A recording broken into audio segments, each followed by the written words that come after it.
William Blake's poem, and today we shall try to discuss 3 poems: Auguries of Innocence, A Poison Tree, and London by William Blake.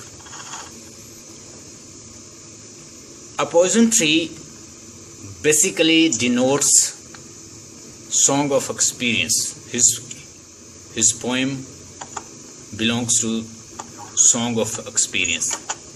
If you want to know about William Blake's poetry, you must understand the concept of innocence and experience.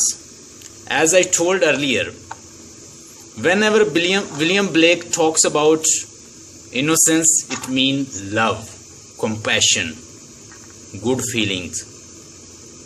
Talk about the child and the lovable child.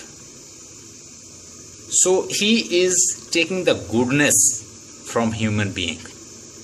He is talking about the life which is without sin. जब भी हम William Blake के बारे में बात कर रहे हैं तो हमें समझना चाहिए कि ये सॉन्ग इसने दो यानी पोएम्स कलेक्शन में पोएम्स लिखी हैं. एक सॉन्ग ऑफ इनोसेंस है, एक सॉन्ग ऑफ एक्सपीरियंस है. अब अगर आप इसको समझना चाहते हैं तो पहले आपको यही जानना पड़ेगा कि इनोसेंस किसको लेता है और एक्सपीरियंस में किसको लेता है. बेसिकली विलियम ब्लेक ने क्रिश्चियनिटी का भी नॉलेज हासिल किया है और उनका एक अपना कंसेप्ट है किससे रिलेटेड. उनका एक अपना कंसेप्ट है क्रिश्चियनिटी से रिलेटेड, रिलीजन से रिलेटेड, और उनका एक अपना कंसेप्ट है एक्सपीरियंस सिन से रिलेटेड. वो कहते हैं कि इंसान बेसिकली ईडन में, हेवन में इनोसेंट था. He was innocent. What happen then? A serpent, Satan, he just mix poison in his life. तो क्या किया? एक सरपेंट, एक सैटन आया, उसने उसकी लाइफ में जहर घोल दिया. कैसे? उसको ग्रेजुअली करप्ट कर दिया सोल को. वो इनोसेंट, वो सिनलेस ह्यूमन बीइंग को क्या कर दिया? उसने करप्ट कर दिया. फिर वो एक्सपीरियंस में चला गया. इवन आप अगर विलियम ब्लेक की पोइट्री को देखें तो विलियम ब्लेक अपनी पोइट्री के साथ साथ पेंटिंग भी करते हैं. यानी जो वो पोएम लिखते हैं उसके साथ उसकी पेंटिंग भी होगी. तो हर पोइट्री के पीछे एक ना मोस्टली ट्री बना होता है. ये ट्री वो ट्री है. Basically this tree is denoting from Eden, heaven. यानी हेवन के अंदर वो ट्री है जिसको खाने के बाद इंसान के अंदर क्या पैदा हो गया? सिन. फिर उसने एक्सपीरियंस कर लिया गुनाह को. फिर वो क्या? मैच्योर्ड हो गया. फिर वो क्या? विक्टिम ऑफ सिन हो गया. फिर उससे गुनाह भी सरजद हुए. फिर उसने जो भी किया है, और all happened after eating that grain और ट्री. तो ये दो लाइफ जो है हमारे सामने, दोनों को डिस्कस करता है ह्यूमन बीइंग की. एक इनोसेंस और एक एक्सपीरियंस लाइफ है, चाइल्ड की लाइफ है, विदाउट सिन की लाइफ है, और जिसमें ग्रेटनेस है, जिसमें गम नहीं है, जिसमें प्रॉब्लम नहीं है, जो बिल्कुल सेल्फलेस है. और दूसरी लाइफ जो है सेल्फिश है, सिन से भरी हुई है, गुनाह है, एक्सपीरियंस्ड हो जाता है बैडनेस से और इवल चीज़ों से, और सारी चीज़ें उसमें आ जाती हैं.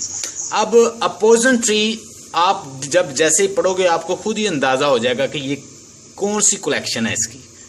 एक्सपीरियंस वाली है या इनोसेंस वाली है. ये आपने खुद इससे अंदाज़ा करना है. मैं पढ़ूंगा, आपको साथ साथ अंदाज़ा हो जाएगा, मैं साथ एक्सप्लेन भी करूंगा. पॉइजन ट्री में वो बेसिकली विलियम ब्लेक कहते हैं कि इंसान के अंदर जो है उसे एक्सप्रेस करना चाहिए. अगर आपके पास हेट्रेड है किसी के लिए तो एक्सप्रेस करो. क्रिश्चियनिटी का बिलीव है कि इंसान को क्या करना चाहिए? रिस्ट्रेन करना चाहिए. इंसान को फॉरबियरेंस, रिप्रेशन और रिस्ट्रेंट जो है इसको फॉलो करना चाहिए. कि अगर आपके कोई चीज़ आपके अंदर है तो आपको उसे सप्रेस कर लेना चाहिए। कोई गुनाह अंदर है, कोई आपने कोई ग्रज पाला हुआ है या किसी के बारे में बुरा सोच रहे हो तो उसे आप सप्रेस कर लो। क्रिश्चियनिटी टीच करती है, तो कहता है कि मैं इस बिलीव के खिलाफ हूँ।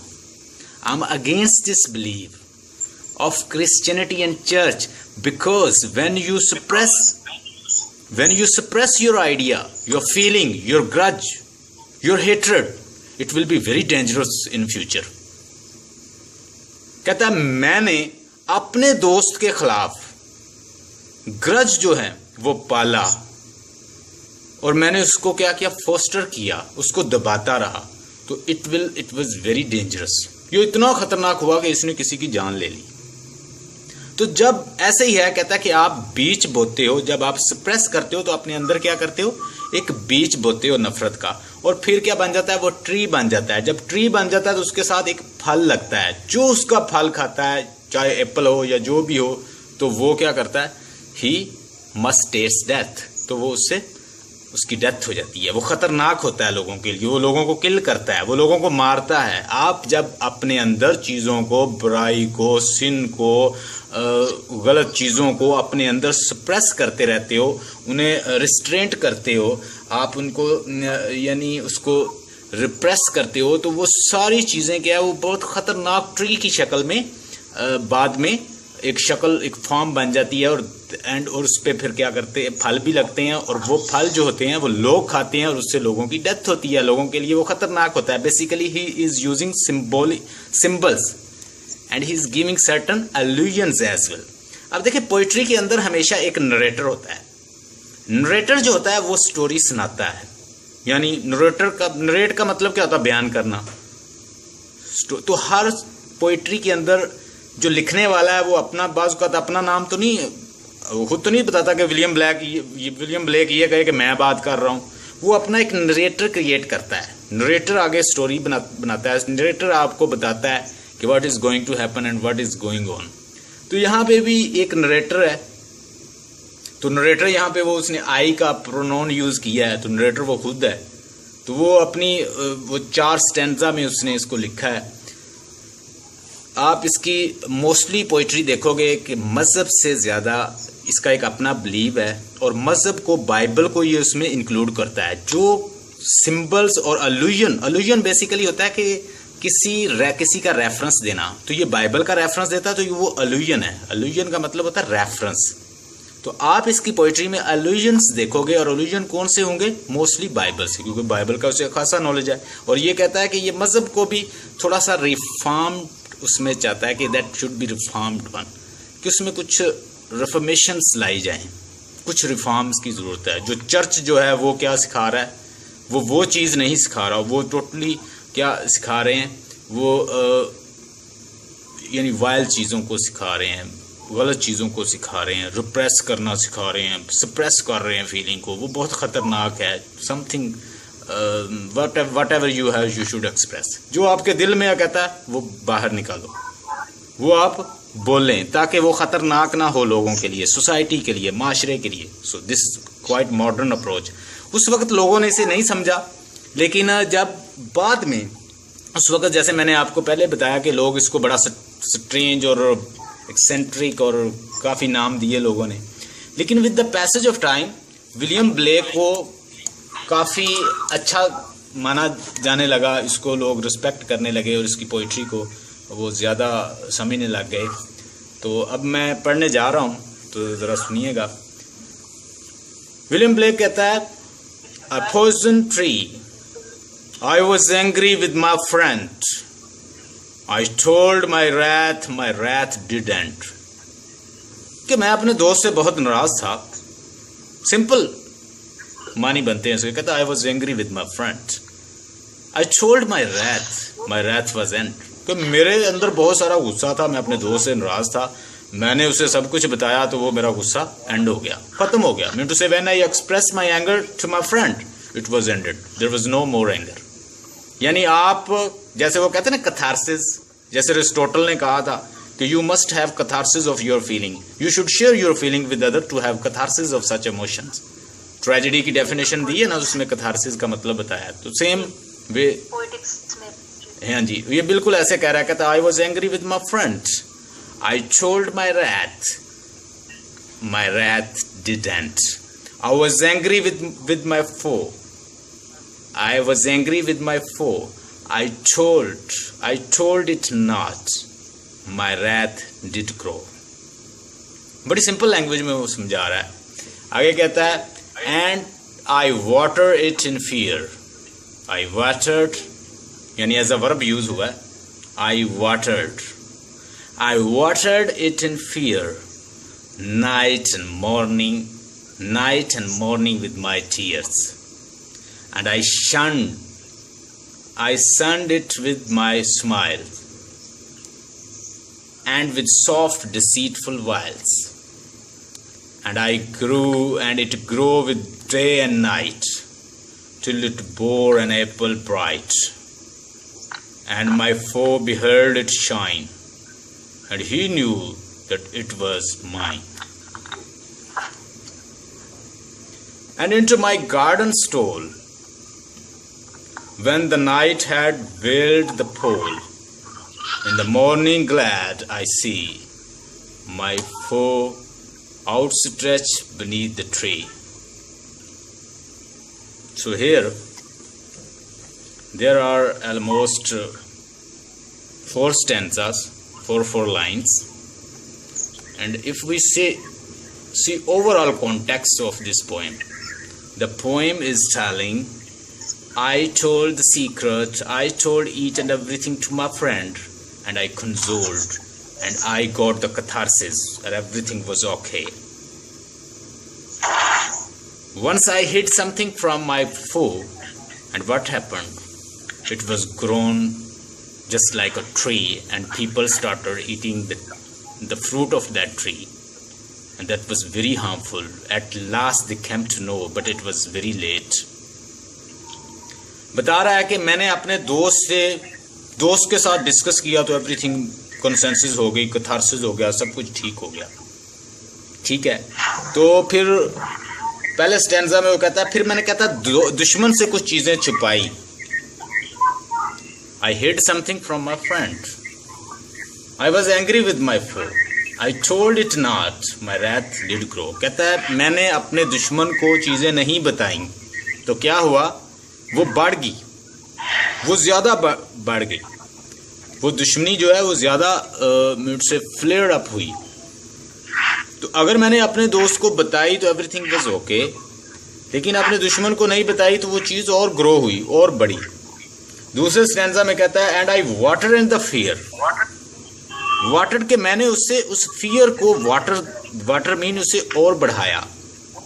डेफिनेटली जो उसने अपने दिल के अंदर छुपाई वो बेसिकली तो कह रहा है कि सप्रेशन और जो रिप्रेशन है, हिपोक्रेसी है, ये सारी चीज़ें क्या है, ये रॉन्ग है। अगर इनको अपने दिल में रखोगे तो that will be very dangerous. इसको बाहर निकालोगे तो हर चीज़ क्लियर हो जाएगी, उससे वो ख़त्म हो जाएगी। लेकिन आप अगर उसे दबाओगे तो वो एक ट्री बन जाएगा। कहते हैं and I water it fear, मैंने खौफ की वजह से लोगों से छुपाया, दुश्मन से छुपाया, उसको वाटर दिया, उसको बढ़ाया। Night morning with my tears, और अपने गुस्से से, गम से, उसको अपने आंसुओं से उसे वाटर दिया और अंदर बढ़ाया उस दरख्त को। Basically he is using symbols, tree की तरफ आ रहा है कि ट्री को कैसे मैंने बढ़ाया अपने अंदर, कैसे दुश्मनी को पाला, कैसे उसे बड़ा किया। आपने देखा कि लोग अपने जहनों में बातें लेके कई सालों से बैठे होते हैं, फिर आखिर बर्स्ट होते हैं और फिर बदला लेते हैं और फिर कहाँ पहुँच जाते हैं, कत्ल तक कर देते हैं। ये बिल्कुल वही बात कर रहा है। कहता आई सन्ड इट विद स्माइल, और लोगों के साथ मैंने कहते ना, वो कहता है जैसे वो शेक्सपियर कहता है, हैमलेट कहता है वन में स्माइल एंड बी विलन, कि एक आदमी वन में स्माइल एंड बी विलन, यानी कोई बंदा मुस्कुराए बहुत अच्छा रहे और बाद में पता चले वो तो विलन है, वो तो रोग है, वो बदमाश है। तो बिल्कुल शेक्सपियर भी ऐसे ही वर्ड बोलता है क्लॉडियस के लिए हैमलेट में, वन में स्माइल एंड बी विलन। तो बिल्कुल ऐसे ही कहता है, मैं मुस्कुरा के मैंने स्माइल दे के मैंने लोगों को बहका के उसके, और मैंने दुश्मन ये समझता रहा मेरा कि ये भाई बहुत अच्छा है मेरे साथ ये वो, लेकिन मैंने दुश्मनी को पाले रखा, उसे बढ़ाया। एंड विद सॉफ्ट डिसीटफुल वाइल्स, और फिर क्या, धोखा देता रहा, डिसीटफुल, और उसे मैं क्या कंटिन्यूसली क्या अल्फाजों के साथ क्या करता रहा, धोखा देता रहा। एंड विद सॉफ्ट डिसीटफुल वाइल्स, और मैं फिर ऐसे खूबसूरत अल्फाज, जैसे बंदा ना बड़े जो फ्लैटरिंग वर्ड्स बोलता है और अगले को डिसीटफुल गाइल्स और चीटिंग और इस तरह के वर्ड्स के साथ उसे कहता है मैं तुम्हारा ही हूँ, everything is with you and I am with you and I am here and there like that. तो इस तरह ये उसे क्या कर रहा है और बढ़ा रहा है। Basically he is growing tree inside and the tree of hatred, वो जो hatred अपने अंदर उसने पाली हुई है, जो hate उसने अपने अंदर पाली हुई है, उसको वो ग्रो कर रहा है अपने अंदर, और that will be very dangerous in future में देखोगे कि it will be very dangerous for this person as well as for society and the person whom he is talking, whom he is just deceiving। यानी उस इंसान के लिए भी खतरनाक है, अपने लिए भी खतरनाक है, माशरे के लिए भी खतरनाक है। क्यों खतरनाक है? क्योंकि वो लोगों को धोखा दे रहा है। और आज ही मैंने एक चीज़ शेयर की कि अमेरिका के अंदर उन्होंने एक आदमी को सजाए मौत दी, तो उन्होंने कहा कि चलो हम ना इसके ऊपर सर्च करते हैं। तो उन्होंने क्या किया, मैंने स्टेटस पे भी आज चीज़ ये लगाई हुई थी, उन्होंने कहा कि आपको हम मारेंगे नहीं, हम ये करेंगे कि आपको एक कोबरा जो स्नेक है वो आपके पास छोड़ देंगे and he will kill you. तो उसने उसकी आंखों को वो बांधते हैं, बांधने के बाद वो कोबरा तो नहीं छोड़ते, उसकी आंखें उसके ना प्रिक करते हैं।